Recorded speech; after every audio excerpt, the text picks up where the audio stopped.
Igice cya 17. Ibya Maraya ukomeye uhetswe n'inyamaswa. Haza umwe wo muri ba bamarayika barindwi bari bafite za nzabya ndwi, arambwira ati, ngwino nkwereke iteka maraya ukomeye azacirwaho. Yicara ku mazi menshi, nibo abami bo mu isi basambanaga nawe, abari mu isi bagasinda inzoga ari zo busambanyi bwe.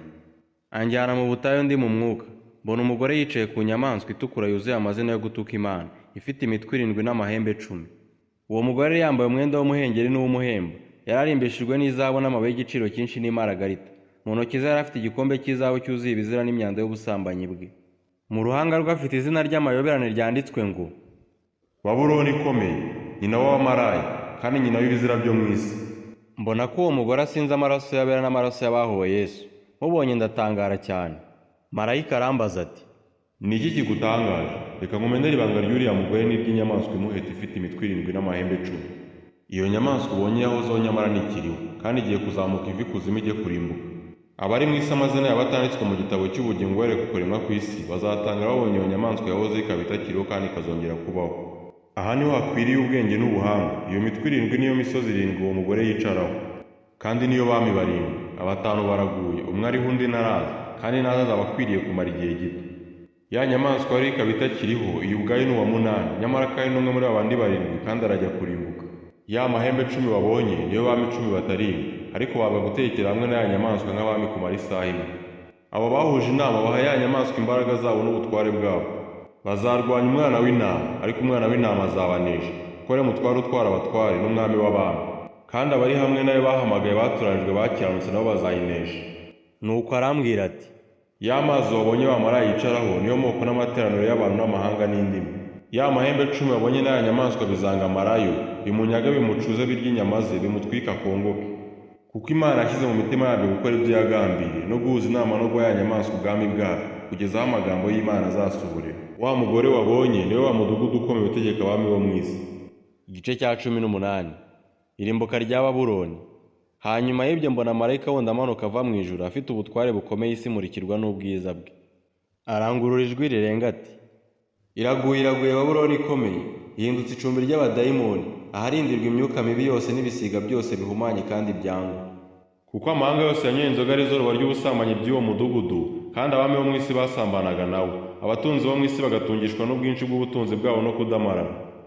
Numva irindi jwi rivugira mu ijuru riti, Bwoko bwanjye, nimusohokemo kugira ngo mwe gufatanya n'ibyaha byabo, mwe guhabwa no ku byago byabo. Kuko ibyaha byabo byarundanijwe bikagera mu ijuru, kandi Imana yibutse gukiranirwa kwabo. Muwiture ibihwanye n'ibyo wabagiriye, kandi muwusagirizeho 2 ibikwiriye ibyo wakoze. Mu gikombe wafunguragamo muwufunguriremo 2. Nk'uko wihimbaza kukidamarira ukishima ibyishimo bibi, uba ariko muha kubabazwa agashinyaguro no kuboroga.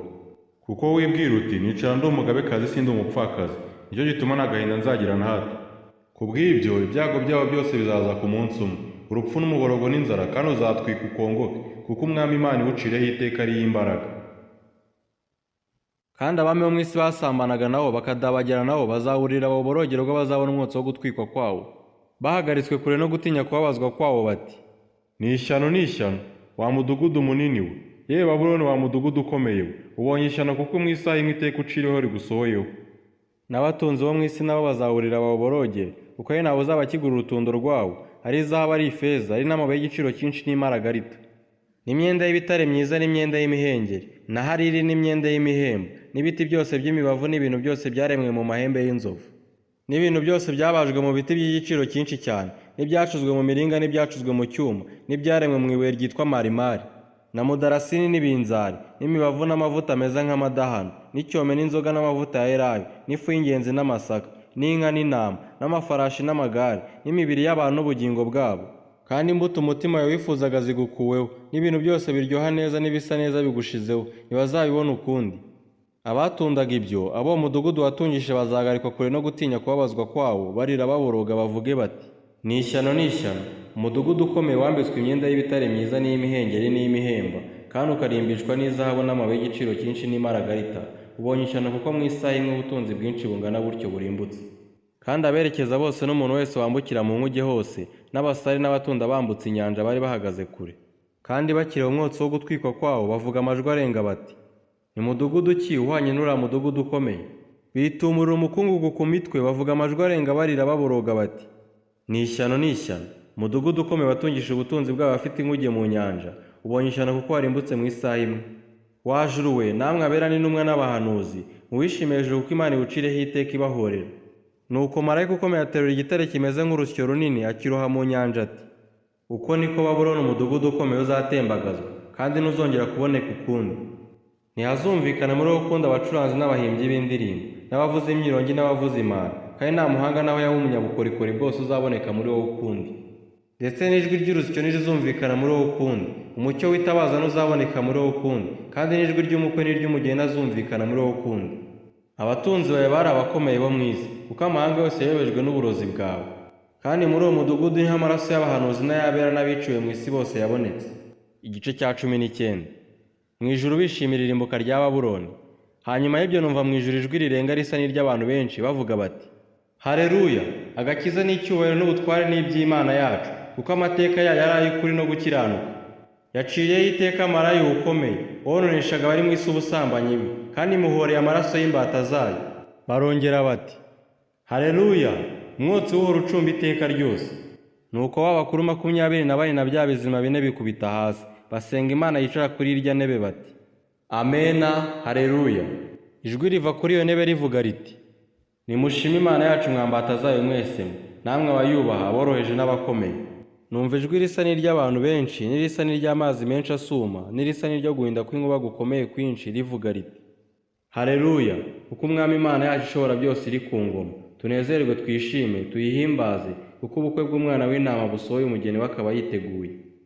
Kandi ahawe kwambara umwenda w'igitare mwiza urabagirana utanduye. Uwo mwenda w'igitare mwiza niwo mirimo yo gukiranuka y'abera. Arambwira ati, Andika uti, hahirwa abatorewe ubukwe bw'umwana w'intama. Kandi ati, ayo ni amagambo y'ukuri kw'Imana. Nikubitira hasi imbere y'ibirenge bye kumuramya, ariko arambwira ati, Reka, ndi imbata mugenzi wawe, kandi ndi mugenzi wa bene so bafite guhamya kwa Yesu. Imana aba ariyo usenga, kuko guhamya kwa Yesu ari umwuka w'ubuhanuzi. Mbona ijuru rikinguye, kandi ngiye kubona mbona ifarashi y'umweru, uhetswe nayo yitwa uwo kwizerwa, kandi uw'ukuri. Niwe uca imanza zitabera, akarwana intambara zikwiriye.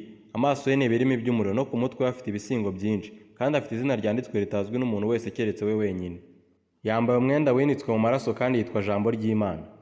Ingabo zo mu ijuru ziramukurikira zihetswe n'amafarashi y'imyeru, zambaye imyenda y'ibitare myiza yera kandi itanduye. Mu kanwa ke havamo inkota ityaye kugira ngo ayikubite amahanga, azayaragize inkoni y'icyuma.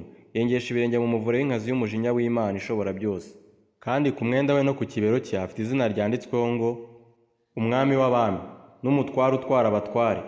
Mbona marayika ahagaze mu zuba arangurura ijwi, abwira ibisiga byose bigurukira mu kirere ati, Nimuze muteranire kuri ibyo kurya byinshi Imana ibagaburira. Murye intumbi z'abami n'iz'abatware b'ingabo n'iz'ab'ubushobozi, n'iz'amafarashi n'iz'abahekwa nayo n'iz'abantu bose, ab'umudendezo n'ab'imbata, aboroheje n'abakomeye. Nuko mbona ya nyamaswa n'abami bo mu isi n'ingabo zabo bakoraniye kurwanya uhetswe na ya farashi n'ingabo ze. Iyo nyamaswa ifatwa mpiri, na wa muhanuzi w'ibinyoma wakoraga ibimenyetso imbere yayo akabiyobesha abashyizweho ikimenyetso cya ya nyamaswa n'abaramye igishushanyo cyayo, nawe afatanwa nayo. Bombi bajugunywa mu nyanja yaka umuriro n'amazuka ari bazima. Abasigaye bicishwa inkota ivuye mu kanwa k'uhetswe na ya farashi. Ibisiga byose bihaga intumbi zabo. Igice cya 20. Satani abohwa, abakiranutsi bimana na Yesu imyaka 1000. Mbona marayika amanuka ava mu ijuru, afite urufunguzo rufungura ikuzimu, afite n'umunyururu munini mu ntoki ze. Afata cya kiyoka, aricyo ya nzoka ya kera, ariyo mwanzi na Satani, akiyobora kugira ngo kimare imyaka 1000, akijugunya ikuzimu arahakinga, ashyiraho ikimenyetso gifatanye, kugira ngo kitongera kuyobya amahanga kugeza aho imyaka 1000 izashirira. Cyakora nishira gikwiye kubohererwa kugira ngo kimare igihe gito. Mbona intebe z'ubwami, mbona bazicaraho bahabwa ubucamanza, kandi mbona imyuka y'abaciye ibihanga babahora guhamya kwa Yesu n'ijambo ry'Imana. Aribo bataramije ya nyamaswa cyangwa igishushanyo cyayo, kandi batashyizweho ikimenyetso cyayo, barazuka bimana na Kristo imyaka 1000. Uwo ni wo muzuko wa mbere. Abapfuye basigaye ntibazuka iyo myaka 1000 itarashira. Ufite umugabane wo kuzuka kwa mbere arahirwa kandi ni uwera. Urupfu rwa kabiri ntirubasha kugira icyo rutwara abameze batyo, ahubwo bazaba abatambyi b'Imana na Kristo, kandi bazimana nayo iyo myaka 1000. Iyo myaka 1000 nishira, Satani azabohorwa aveho yari abohewe. Azasohoka ajye kuyobya amahanga yo mu mfuruka enye z'isi, Gogi na Magogi, kugira ngo yakoranirize intambara. Umubare wabo ni nk'umusenyi wo ku nyanja. Bazazamuka bakwira isi yose, bagota amahema y'ingando z'abera n'umurwa ukundwa. Umuriro uzamanuka uva mu ijuru batwike. Kandi Satani wabayobyaga ajugunywe muri ya nyanja yaka umuriro n'amazuku, irimo ya nyamaswa nta muhanuzi w'ibinyoma. Bazababazwa ku manywa na nijoro iteka ryose. Mbona intebe y'ubwami nini yera, mbona niyicayeho. isi n'ijuru bihunga mu maso hayo, ahabyo ntihaba hakiboneka. Mbona abapfuye, abakomeye n'aboroheje bahagaze imbere y'iyo ntebe, nuko ibitabo birabumburwa, kandi n'ikindi gitabo kirabumburwa, aricyo gitabo cy'ubugingo. Abapfuye bacirwa imanza z'ibyanditswe muri ibyo bitabo zikwiriye ibyo bakoze. Inyanja igarura abapfuye bo muri yo, urupfu n'ikuzimu bigarura abapfuye bo muri byo, bacirwa imanza zikwiriye ibyo umuntu wese yakoze. Urupfu n'ikuzimu bijugunywa muri ya nyanja yaka umuriro. Iyo nyanja yaka umuriro niyo rupfu rwa kabiri. Kandi umuntu wese utabonetse ko yanditswe muri cya gitabo cy'ubugingo ajugunywa muri iyo nyanja yaka umuriro. Igice cya 21. Iby'ijuru rishya n'isi nshya. Mbona ijuru rishya n'isi nshya, kuko ijuru rya mbere n'isi ya mbere byari byashize, n'inyanja yari itakiriho. Mbona ururembo rwera Yerusalemu nshya rumanuka ruva mu ijuru ku Mana, rwiteguye nk'uko umugeni arimbishirizwa umugabo we. Numva ijwi rirenga rivuye kuri ya ntebe rivuga riti, dore ihema ry'Imana riri hamwe n'abantu kandi izaturana nabo, nabo bazaba abantu bayo, kandi Imana ubwayo izabana nabo ibe Imana yabo. Izahanagura amarira yose ku maso yabo, kandi urupfu ntiruzabaho ukundi, kandi umuborogo cyangwa gutaka cyangwa kuribwa ntibizabaho ukundi, kuko ibya mbere bishize. Iyicara kuri ya ntebe iravuga iti, dore byose ndabihindura bishya. Kandi iti, andika, kuko ayo magambo ari ayo kwizerwa n'ay'ukuri. Kandi iti, birarangiye. Ni njye Alufa na Omega, itangiriro n'iherezo. Ufite inyota nzamuhera ubuntu kunywa ku isoko y'amazi y'ubugingo. Unesha azaragwa byose, nanjye nzaba Imana ye, nawe abe umwana wanjye. Ariko abanyabwoba n'abatizera, n'abakora ibizira, n'abicanyi, n'abasambanyi, n'abarozi, n'abasenga ibishushanyo, n'abanyabinyoma bose, umugabane wabo uzaba mu nyanja yaka umuriro n'amazuku, ariyo rupfu rwa kabiri. Haza umwe muri aba bamarayika barindwi bari bafite za nzabya ndwi zuzuye ibyago birindwi by'imperuka, avugana nanjye arambwira ati, ngwino nkwereke umugeni, umugore w'umwana w'intama.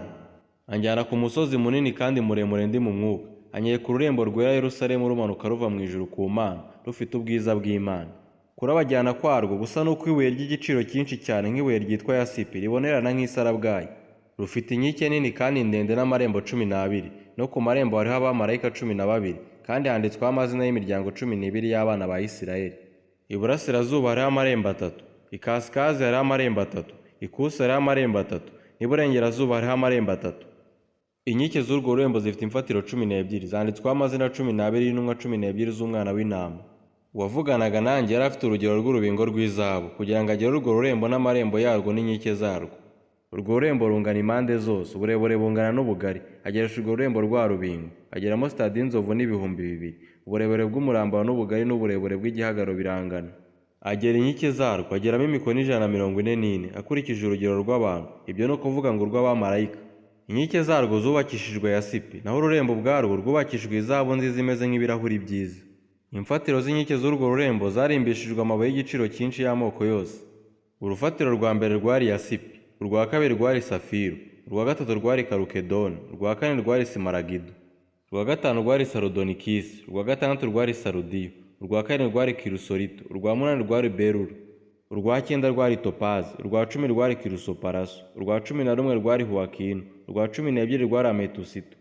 Amarembo uko ari 12 yari imaragarita 12, irembo rimwe ryubakishijwe imaragarita imwe, atyo. Inzira nyabagendwa yo muri urwo rurembo yashigirijwe izahabu nziza isa n'ibirahuri bibonerana. Icyakora sinabonye urusengero muri rwo, kuko umwami Imana ishobora byose n'umwana w'intama ari bo rusengero rwarwo. Kandi urwo rurembo ntirugomba kuvirwa n'izuba cyangwa n'ukwezi, kuko ubwiza bw'Imana ari bwo buruvira, kandi umwana w'intama ari we tabaza ryarwo. Amahanga azagendera mu mucyo warwo, abami bo mu isi bazaniye ubwiza bwabo. Amarembo yarwo ntazugarirwa ku manywa na hato, kuko ijoro ritabayo. Kandi bazazanayo ubwiza n'icyubahiro by'amahanga, muri rwo ntihazinjiramo ikintu gihumanya cyangwa gukora ibizira akabeshya, keretse abanditswe mu gitabo cy'ubugingo cy'umwana w'intama. Igice cya 22. Anyereka uruzi rw'amazi y'ubugingo rubonerana nk'isarabwayi, ruva ku ntebe y'Imana n'umwana w'intama, rutembera mu nzira nyabagendwa hagati. Hakurya no hakuno y'urwo ruzi hari igiti cy'ubugingo cyera imbuto z'uburyo 12, cyera imbuto z'uburyo bumwe bumwe uko ukwezi gutashye. Ibibabi byacyo byari ibyo gukiza amahanga. Nta muvumo uzabaho ukundi, ahubwo intebe y'Imana n'umwana w'intama izaba muri urwo rurembo, kandi imbata zayo zizayikorera.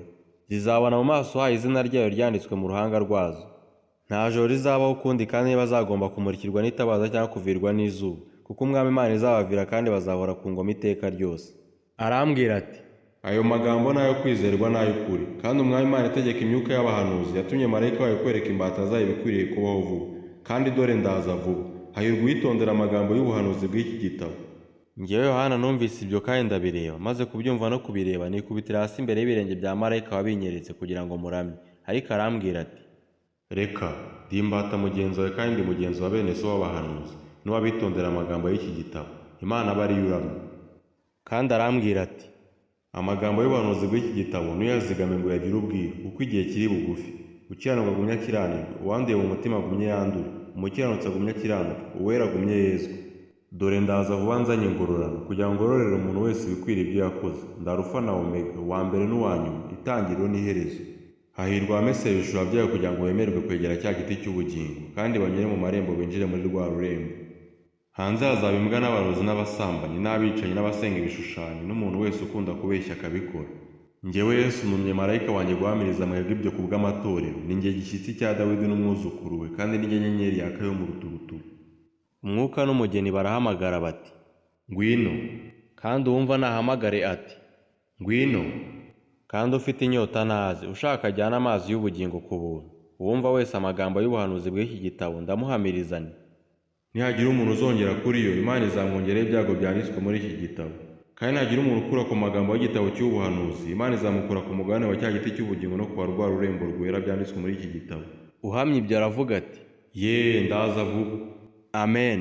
Ngwino Mwami Yesu. Ubuntu bw'Umwami Yesu bubane namwe mwese. Amen.